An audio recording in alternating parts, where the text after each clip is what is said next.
terceiro punto que vos decía, a transparencia e a loita permanente contra a corrupción. Como se pode facer isto? A parte dos medios existentes, algún máis se aporta, non? Pois a publicación dos acordos adoptados con reparo do interventor ou do secretario, vale?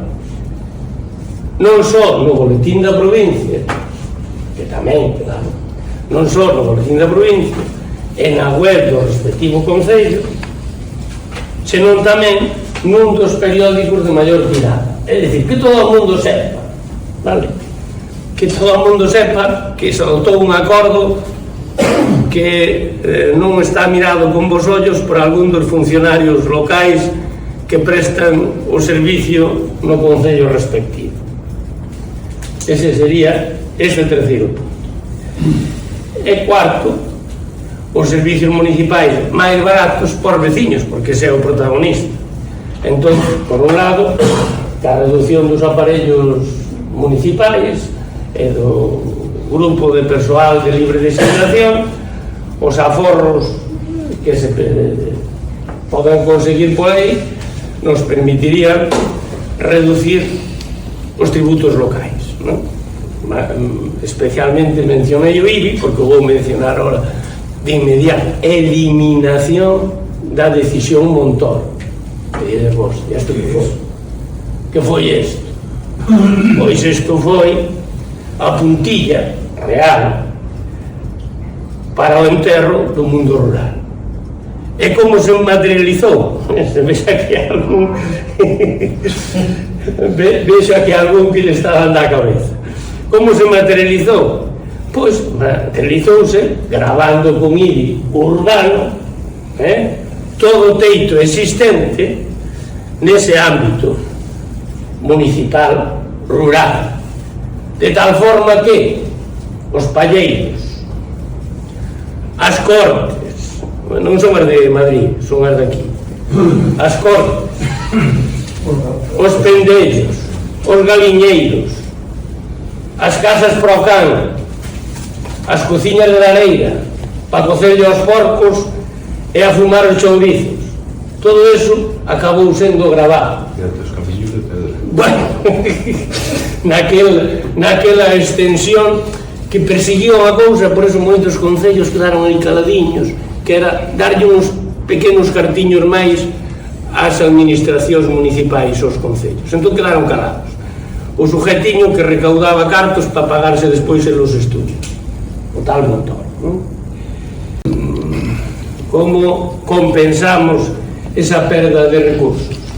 Pois compensamos esa perda de recursos co seguinte: ca equidade económica no exercicio das competencias. Eu vou vos poñer un exemplo só para non vos cansar. A equidade económica no exercicio das competencias impropias, das impropias dos concellos. É dicir, cando o concello fai asistencia social, competencias da señora comunidade autónoma, debe ter os recursos necesarios para exercer esa competencia, non estar pedindo limosna á comunidade autónoma para poder atender unha competencia que é deles, vale? Entón, por aquí equilibramos a montorada, vale? Sería unha forma de equilibrar esa montorada con esta compensación económica no que son competencias impropias. Eu xa non vos mareo máis, deixo-vos a vos que sigades por aí. Por eso decía que se non chegamos aos poderes arriba, se non chegamos arriba, hai que ir de baixo para arriba, sempre. O que ven de arriba para baixo empeza moi fuerte, pero o que decía antes, se non consigo o objetivo, disolves. Entón, se vamos de baixo para arriba, pouquinho a pouco, podemos chegar.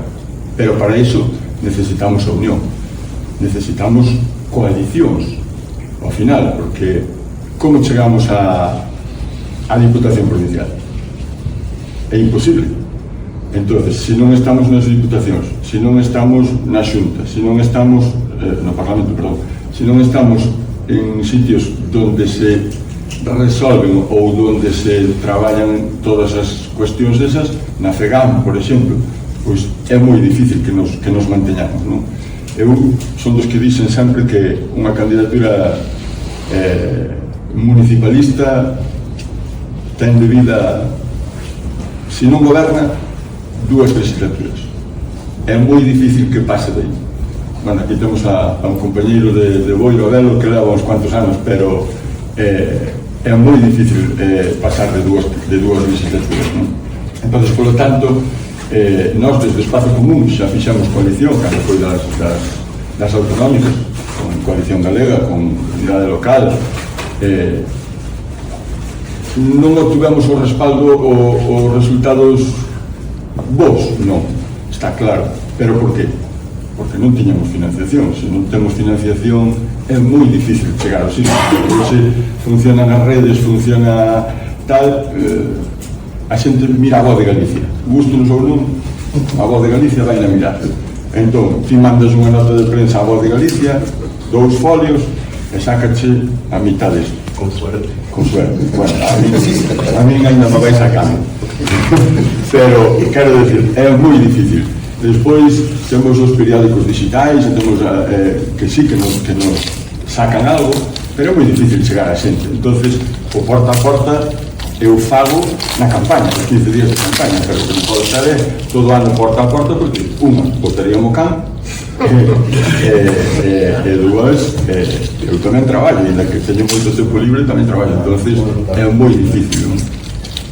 Por iso digo que para chegar a esa institución para ter representatividade do municipalismo bo, temos que ser coherentes e temos que ser unidos. Se non facemos eso, se non sabemos entendernos, se non sabemos levar a cabo estas cousas, é dificilísimo que esteamos en ningún sitio máis. Pois eu estarei en Mazaricos, Juan estará en Culleredo, outro estará en outro lado, e cada un bailará o seu son. É moi difícil. E digo máis, creo que as vindeiras eleccións municipales van a ser importantísimas, e sobre todo para o municipalismo. Moito voto de esquerda do PSOE, por decirlo de alguma maneira, vais a ir a outros lados, xa se está vendo en distintas encuestas que está vendo por aí. O PP, pois, ten o que ten, a verdad que ten un voto moi consolidado, sobre todo no rural, que é difícil, moi dificilmente nos ve. Se sabemos facer propostas, se sabemos ser coherentes, pois a xente vai nos ver. O persoal que habita nos concellos, habitamos en alguna administración. Juan. Hola, que tal? Vou a todos e a compañera toda tamén.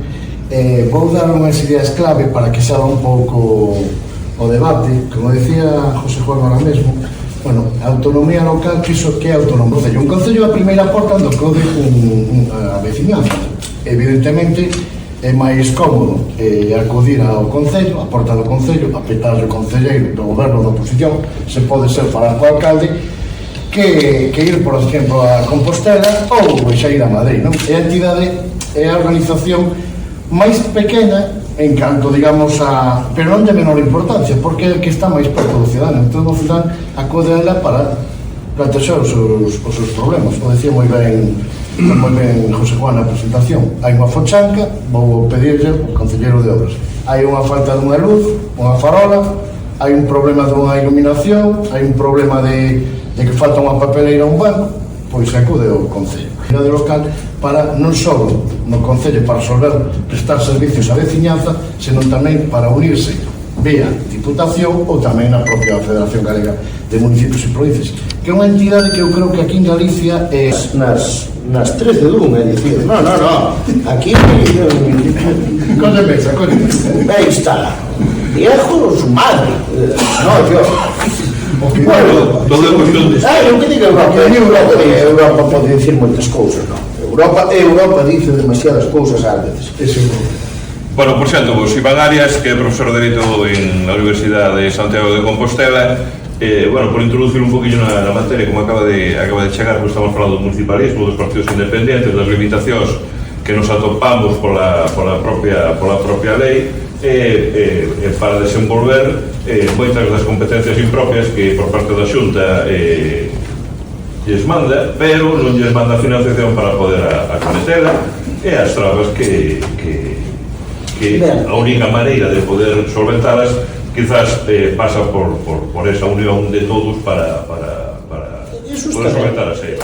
Os deixo con ella. A miña pregunta é a administración local, que aínda non foi desenvolvida, o sea, a Lei de Administración Local de Galicia do ano 97, e dice no artículo 1.2, se mal non recordo, as parroquias forman parte da Administración Local de Galicia. Bien.